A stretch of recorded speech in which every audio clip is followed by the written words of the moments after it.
আমার হাতে বর্তমানে আর একটা নোটিশ রয়েছে এবং এটা দুই ভাইয়ের notice.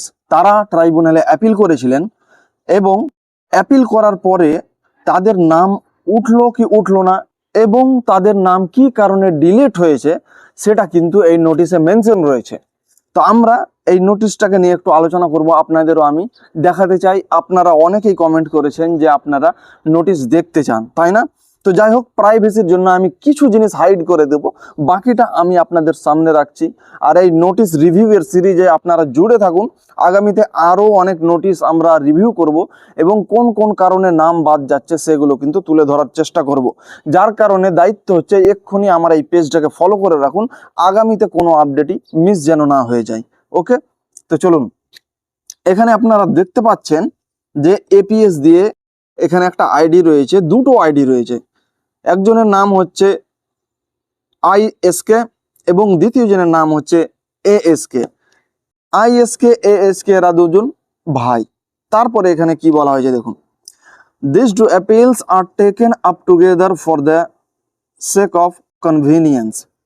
It is the moot question before this tribunal that how ISK and ASK were respectively born 4/2/1990 and 2/6/1990. অর্থাৎ আইসেক অ্যান্ড এসেক এরা যে দুটো ভাই রয়েছে, এরা কিভাবে হতে পারে যে এক ভাইয়ের জন্ম 4/2/1990 আর সেম ইয়ারেই দ্বিতীয় ভাইয়ের জন্ম 2/6/1900।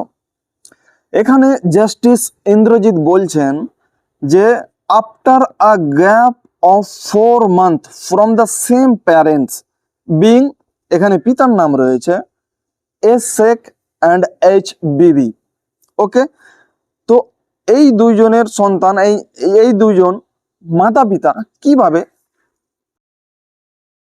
4 মাসের ব্যবধানে দুটো সন্তান জন্ম দিল? কিন্তু জন্ম তো দেয়নি, এটা ভুল হয়েছে। আগেকার মানুষদের অনেকেরই নাম এমনি বলে বলে লিখিয়ে দিয়েছিল, অনেকে নিজের অবহেলার কারণে হয়তো গ্যাপ হয়েছে। কারণ আমরা কি করি, আমাদের কোনো একটা ডকুমেন্টে যদি ডেট অফ বার্থ ভুল হয়ে যায় আর সেটা যদি ঠিক না করা হয়, তাহলে সেক্ষেত্রে কি করি যে ভোটার কার্ডে সংশোধন হবে, সেটাও আমরা সংশোধন করে নিই, তারপরে আমরা সেটাকে দুটো ডকুমেন্ট সেম রাখার চেষ্টা করি। কিন্তু এই সেম রাখার চক্করে আমাদের কিন্তু মাথায় থাকে না এই বিষয়টা যে আমাদের এজের গ্যাপটা যে 9 মাস ছিল সেটা কিন্তু 2 মাস বা 3 মাস পিছিয়ে 7 মাস হয়ে গেল। সেই জিনিসটা আমরা কিন্তু লক্ষ্য করি না, যার কারণে এদের নামগুলোকে ডিলিট করা হয়েছে আর কি। এখন এরা ট্রাইব্যুনালে গিয়েছেন, তারপরে এদের নাম জজ সাহেব ভোটার লিস্টে তুলেছে কি তুলেনি বা পেন্ডিংয়ে আছে না ডিলিট করে দিয়েছে, সেটা আমরা আজকে এই ভিডিওতে দেখব। চলুন আমরা স্ক্রিনে এবং দেখি কি হয়। আমরা চলে আসবো ভোটার্স পোর্টালে এবং তাদের যে অ্যাপিল আইডি ছিল অথবা এপিক নাম্বার সেটা দিয়ে কিন্তু আমরা সার্চ করে দেখব। সর্বপ্রথমত আমরা ট্র্যাক অ্যাপিলে ক্লিক করব। ওকে, এইবার আমরা এখানে তার যে অ্যাপিল আইডিটা ছিল সেই অ্যাপিল আইডি দিয়ে আমরা এখানে সার্চ করে দেখে নেব।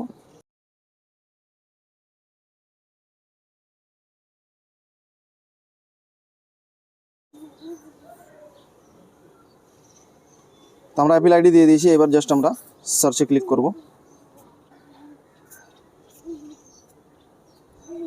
এখানে কিন্তু একটা আমাদের এখানে পেন্ডিং দেখাচ্ছে। ওকে, এইবার আমরা দ্বিতীয় ভাইয়ের চেক করব।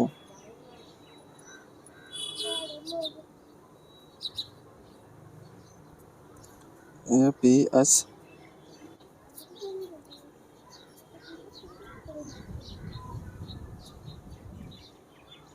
এবার আমরা সার্চ করে দেখি